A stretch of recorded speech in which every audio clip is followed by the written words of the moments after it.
C'est un immense plaisir d'être à nouveau en votre compagnie pour le 12:45. Voici les titres du journal. Le tourisme est une source de devises et d'opportunités pour la destination Bénin. Plusieurs réformes sont envisagées pour lui donner plus de visibilité. On en parle dans cette édition.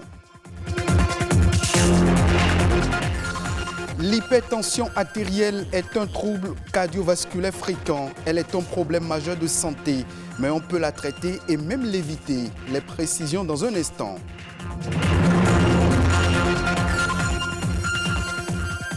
La croissance démographique de l'Afrique oblige ses agriculteurs à produire énormément pour satisfaire la demande.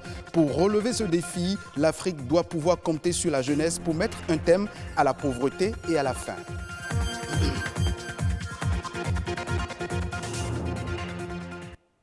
À nouveau, bonjour à chacun et à tous. Je l'annonçais il y a un instant, le tourisme international est une activité en pleine expansion au Bénin. Depuis des années, le flux touristique ne cesse de s'accroître. Mais le Forum culturel du Bénin estime que le pays n'en tire pas encore tous les avantages au regard de ses atouts culturels. Le constat a été fait lors d'une rencontre organisée récemment à Cotonou. Dans ce reportage, Stanislas Lincoln nous amène à la découverte des offres touristiques. Ce jeune écrivain a l'habitude de raconter sur Internet l'histoire de certaines localités du Bénin. Des publications qui n'ont pas laissé indifférents les touristes intéressés par la destination Bénin. Les descriptions qu'on donne, peut-être d'un lieu sur Internet, de façon économique ou de façon... Donc moi, je le raconte de façon littéraire pour que les gens viennent. Donc c'est ce que je vends. Donc, de par mon expérience avec la magie du web, les personnes sont venues, mais pas dans un creuset de tourisme formel. Tout comme lui, ce digital marketeur béninois s'intéresse lui aussi aux potentialités de son pays. Toutefois, il déplore l'absence des offres touristiques du Bénin sur Internet. Le consommateur qui a un besoin d'aller explorer, d'aller vivre une expérience touristique, a un premier réflexe qui est celui de la recherche. Et ensuite, après la recherche, il y a la sélection, il y a l'achat, il y a la découverte et ensuite la recommandation. Mais déjà après la recherche qui se fait forcément sur Internet, c'est là qu'on se demande mais où est la présence en fait de ces offres-là sur Internet? Parce que j'ai vu inexistant le site par exemple du parc Pandjari. Du côté des responsables du secteur, on dit vouloir asseoir dans le temps une base solide afin de tirer véritablement profit du tourisme. Nous sommes vraiment dans une phase d'implémentation de construction. Donc le site, aujourd'hui, il est quasiment terminé. On a vérifié toute l'ergonomie. On est en train de travailler à la banque d'images parce qu'il faut nourrir le site des images du Bénin. Donc c'est vraiment une question de temps, à très très courte échéance. Ce site web va pouvoir être lancé et la destination va commencer tout doucement à être promue. Avec 197 millions de dollars de recettes en 2014, soit environ 117 milliards de francs CFA, le tourisme constitue la plus importante source de recettes en devises étrangères du Bénin. Il génère 2,6% du produit intérieur brut et fournit 5,6% de la totalité des emplois. Ces chiffres estiment les responsables en charge du secteur apparaissent encore trop faibles par rapport au patrimoine culturel exceptionnel dont dispose le Bénin. Pour mesurer la part réelle de tourisme dans l'économie, nous sommes en train de mettre en place le compte satellite du tourisme. Donc ce plan de déroulement a commencé le 4 novembre passé et sera sur 22 mois, au bout duquel nous aurons un outil statistique fiable qui pourra nous permettre de quantifier le pourcentage réel de tourisme dans le secteur de l'économie en général. Cette modernisation du secteur permettra aussi d'avoir une idée du nombre exact de touristes qui visitent le pays par voie terrestre et qui jusqu'ici restent inconnus. Parlons à présent de l'hypertension artérielle. Elle est une pathologie qui se manifeste par une forte pression du sang dans la paroi des artères. Elle implique des troubles cardiovasculaires. De nos jours, elle sévit et fait passer plusieurs personnes de vie à trépas. Même si plusieurs comportements à risque font partie du quotidien des hommes, La maladie peut être évitée et traitée. Plus de précisions dans ce reportage de Baudelaire Canchele et Louis Koudobo. L'hypertension artérielle est une maladie silencieuse et dangereuse. Une personne adulte sur 3 en souffre dans le monde, selon l'Organisation mondiale de la santé. L'hypertension artérielle, un mal dont les causes sont multiples. Il y a dans un petit pourcentage des cas, 5 à 10% des cas, des causes précises, identifiables et curables, souvent des malformations ou des dysfonctionnements d'un organe précis.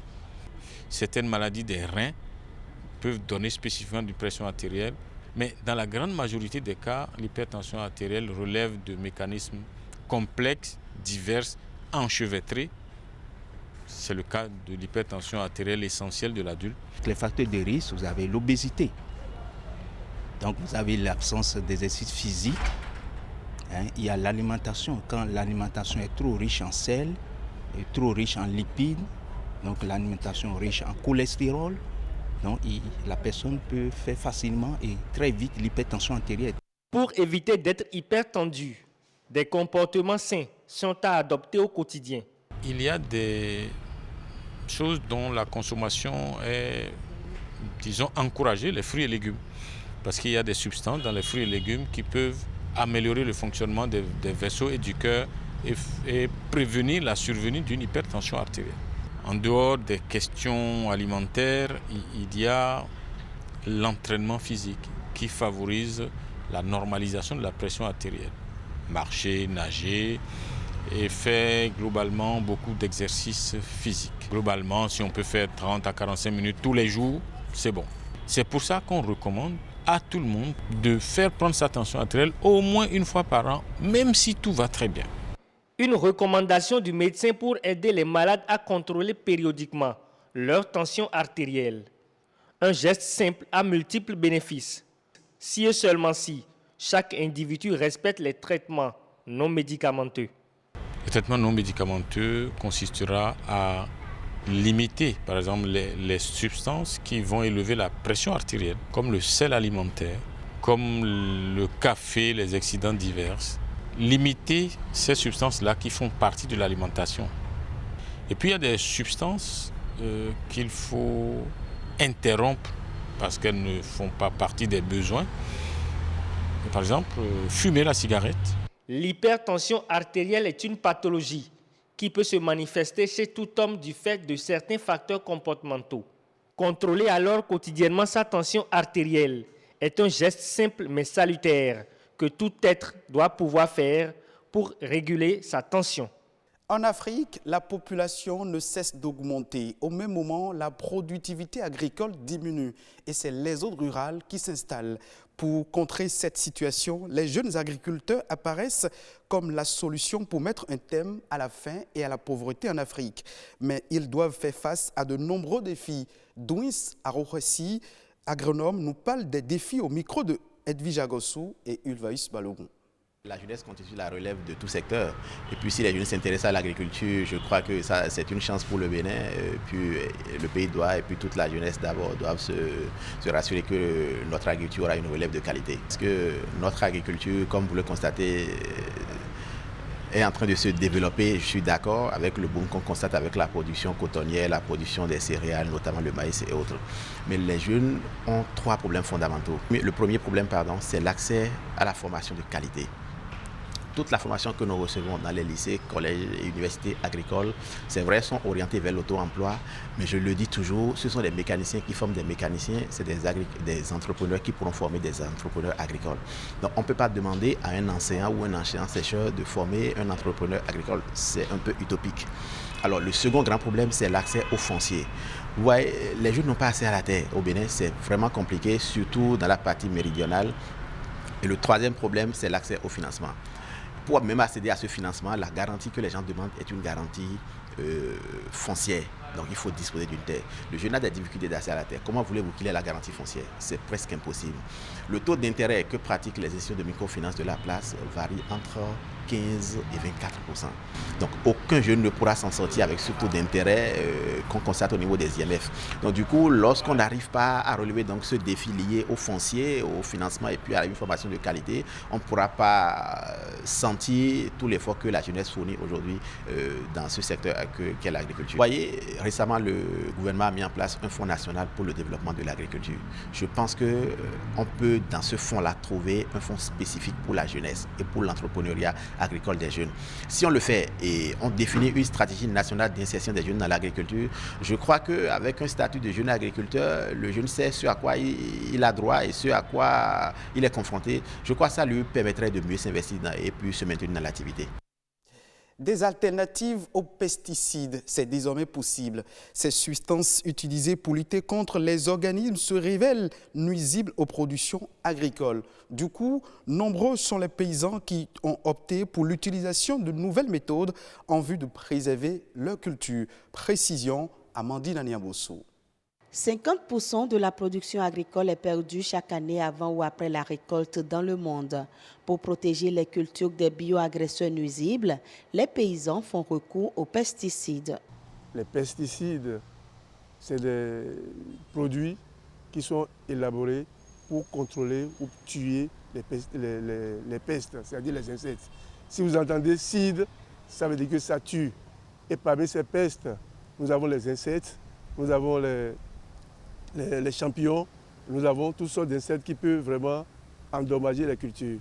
En plus de tuer l'espèce visée, les pesticides chimiques de synthèse peuvent contaminer et tuer les autres acteurs de la chaîne alimentaire. Donc aujourd'hui, en tuant les pesticides, on dégrade, on tue la vie microbienne du sol. Or, sans la vie microbienne du sol, il ne peut pas avoir de bons rendements.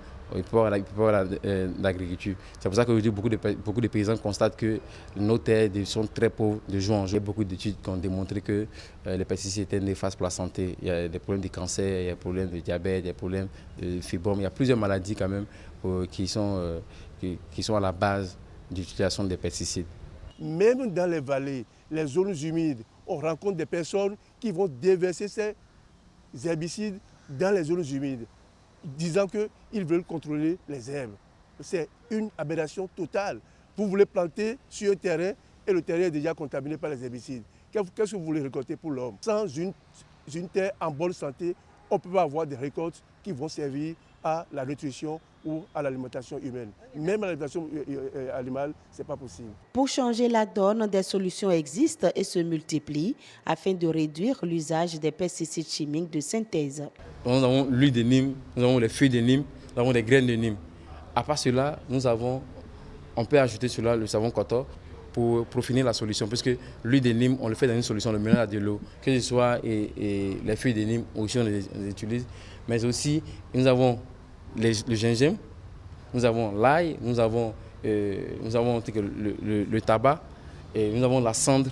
Nos paysans savaient faire la rotation des cultures. Nos paysans savaient faire l'association des cultures. Il y a même les luttes étagères. On connaît tout ça. Si cette semaine de recherche d'alternatives pour les pesticides peut vraiment inspirer nos autorités, nos décideurs à regarder au niveau local ce qui est utilisé, moi je pense que ça peut enrichir notre économie parce que nous allons utiliser de moins en moins ce qui nous vient de l'extérieur et qui nous coûte vraiment excessivement cher. Cultiver sans pesticides chimiques de synthèse, c'est bien possible. La règle fondamentale de l'agriculture est de respecter les écosystèmes naturels et de penser agronomie plutôt que chimie. Au Niger, en 2020, plus de 2 millions de personnes pourraient être affectées par l'insécurité alimentaire sévère. L'alerte a été donnée sur la base de la synthèse des résultats de l'évaluation de la sécurité alimentaire. Cette situation est consécutive à la mauvaise production agricole enregistrée dans plusieurs régions dans le nord du Niger. Face à cette menace, les pouvoirs publics ont entrepris la mise sur pied de stratégies adéquates devant permettre de secourir ces 2 millions de personnes qui seront la cible du plan de soutien de 2020. Toujours en 2020, le Cameroun va créer un fonds national de l'environnement et du développement durable. Ce fonds va retracer en recettes, entre autres, les frais des visas techniques, les frais de délivrance des manifestes de traçabilité des déchets, les frais d'examen des dossiers de permis environnemental. En termes de dépenses, ce nouveau fonds est destiné pour les contributions au financement de l'audit environnemental. Il va aussi servir d'appui aux projets de développement durable, aux initiatives locales en matière de production de l'environnement, aux associations agréées engagées dans la protection de l'environnement qui mènent des actions significatives dans le domaine de l'environnement. Ce sera tout pour le 12h45. Retrouvez-moi à 19h45 pour le journal du soir.